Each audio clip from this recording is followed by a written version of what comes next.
टळटळीत ऊन आणि प्रचंड उकाड्यानं तापलेल्या जिल्ह्यात काही भागात झालेल्या पावसाचा शिडकावा आणि ढगाळ हवामान यामुळे वातावरण पूर्णतः बदललेलं आहे। ऐन उन्हाळ्यात पावसाळी वातावरणाची अनुभूती मिळत आहे। पावसाचे दाटलेले मळभ, काढणीवर आलेला गहू, कांदा, हरभरा आदी पिकांसाठी नुकसानदायक ठरू शकतो। भाजीपाला आणि कांद्यावर रोगांचा प्रादुर्भाव होण्याची शक्यता बळावली आहे। या स्थितीमुळे शेतकऱ्यांमध्ये चिंतेचं वातावरण आहे। हवेची द्रोणीय स्थिती निर्माण झाल्यामुळे 5 दिवस ढगाळ वातावरण निर्माण होऊन वादळी वारे, ढगांच्या गडगडाटासह अवकाळी पावसाचा अंदाज हवामान विभागानं वर्तवला होता।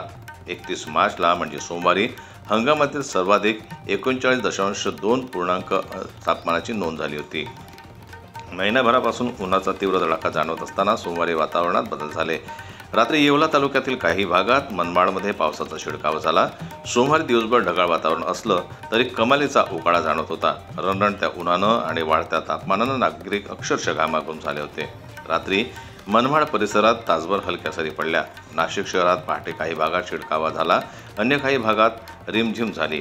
मंगळवारी बहुतांश भागातील वातावरण बदललं, उकाडा कमी झाला, अनेक भागात सूर्यदर्शनही झालेलं नाही। दिवसभर पावसाचे मळभ दाटलेले होते। सध्या गहू, कांदा, हरभरा आदी पिके परिपक्व झाली आहेत। काही ठिकाणी काढणी प्रगतीपथावर आहे। अशावेळी पावसाची हजेरी नुकसान करणारी ठरू शकतं, अशी शेतकरी वर्गामध्ये भीती आहे। द्राक्षांचा हंगाम संपुष्टात येण्याच्या मार्गावर आहे। अत्यल्प क्षेत्रावरील द्राक्ष काढणी बाकी आहे। बदलत्या वातावरणाचा द्राक्ष बागांवर कितका परिणाम होणार नसल्याचं सांगितलं जात आहे।